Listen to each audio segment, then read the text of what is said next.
I've got my three friends here for my audience members today, Narissa, Nate, and Matthew. I'll give you a quick overview of my note sheet.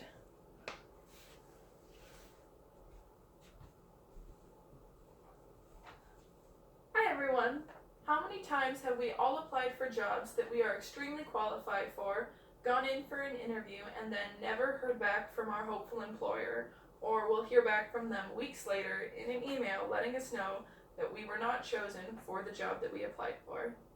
My name is Amanda Simpson, and as someone who has a lot of experience working in different fields such as counseling, customer service, serving, and various college departments, I can help you dress appropriately for the jobs that you're interviewing for. Dress for the job and don't be a slob. These are a few simple steps that you can take to make sure you look professional for your next job interview. So, some of the few most important things to know when dressing for a job interview would be to dress comfortably.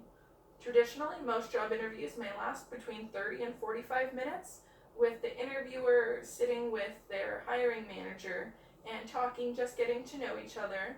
However, some interviews will require the applicant to take a tour of the facility or the campus or the manufacturing center, which will require some work on the part of the applicant to make sure they wear the proper form of shoes. For example, while this black pump is extremely professional, if someone had to take a tour of, say, a college campus, this would not be the best choice. Having to walk around on your feet for over an hour, your feet would start to hurt. A better choice would be this professional black flat with gold accents.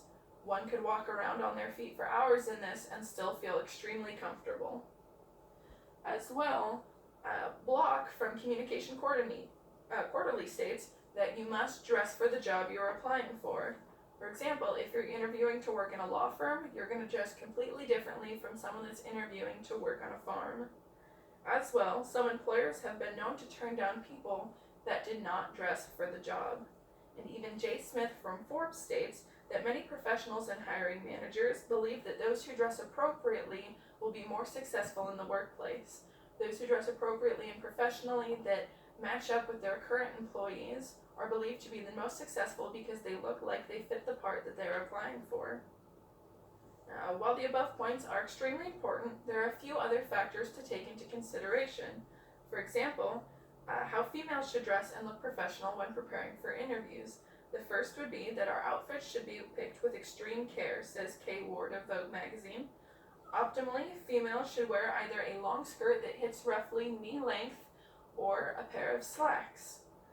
With this, many professionals view the outfits as extremely favorably, especially compared when they are wearing a long-sleeved blouse and professional type shoes. And another thing that females must take into consideration is to wear appropriate style of shirts. For example, button-ups, blouses, and sweaters, and even blazers, such as the blouse I am wearing with long sleeves, are viewed most favorably, and women that wear styles similar to this are the most likely to be chosen to be hired. As well, tank tops and other articles of clothing that show too much skin, specifically if you wear skirts that are too short, that show too much skin on the legs, too much skin on the chest, or too much skin around your shoulders, can be viewed as scandalous by hopeful employers and can cause you to be turned down from getting the position. Another factor that females have to take into consideration is the amount and style of makeup worn. Many employers have stated that bold makeup, such as bold lip color, can be a turnoff during an interview. The lipstick or lip gloss chosen should be a very light and pale color that matches one's skin tone, similar to a light pink, a nude, or a brown, that really complements the person's skin tone. Nothing too bold that makes them stand out. Similarly, employers have also stated that bold eye makeup, such as extremely bright eye colors, false lashes, and heavily winged eyeliner, can be a turnoff as well. Farah from Vogue magazine states that your face will now be representing their company, so they're looking for someone who will be the best option and will be the best benefit to their business. As well, if females can, they need to try their best to keep their hair tame and under control. So this would involve washing your hair either the morning of or the night before an interview. If you are able to brush it, brushing it out, and then making sure it looks tidy and not unkempt. Robson of the Journal of Geography and Higher Education states that if we look like we cannot take care of ourselves, this will cause hiring managers to turn us down for the positions. And similarly, if possible, females should try to keep parts of their hair out of their face, such as pulling their bangs towards the back of their head, pulling their hair back in a ponytail or a bun. These are extremely professional hairstyles, and it also allows the interviewer to get a full view of the applicant's face. However, there are different tips and tricks for males that they can use to impress their interviewer. For example, males need to make sure that they wear professional clothes that fit the job that they are applying for. For example, if a male were to be applying to work in an office setting, they could wear a nice button-up, slacks, dress shoes, and even possibly a tie. But if they're applying to work as a farmhand, they could wear denim jeans, work boots, and a nice plaid button-up shirt.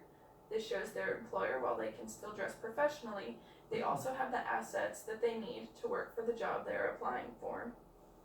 We also need to make sure that our clothes fit properly.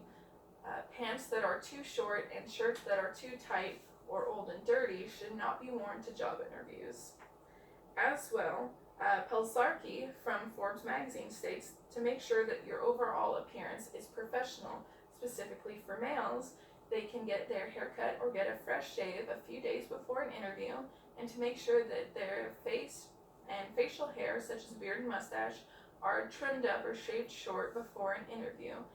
We don't want our hopeful employers to view us as scraggly and dirty and that we cannot take care of ourselves. We want to put our best face forward to get the best possible option and opportunity to get the position that we're applying for. Well, now you know the most sought after physical appearances and characteristics that employers look for in applicants. They look for an appropriate and job-related style of dress, a fresh and clean shaved, kept hair, and natural tones for makeup. With all of the information, you will hopefully be able to impress your next interviewer and get the job you've been hoping for, opposed to never hearing back from them. Thank you.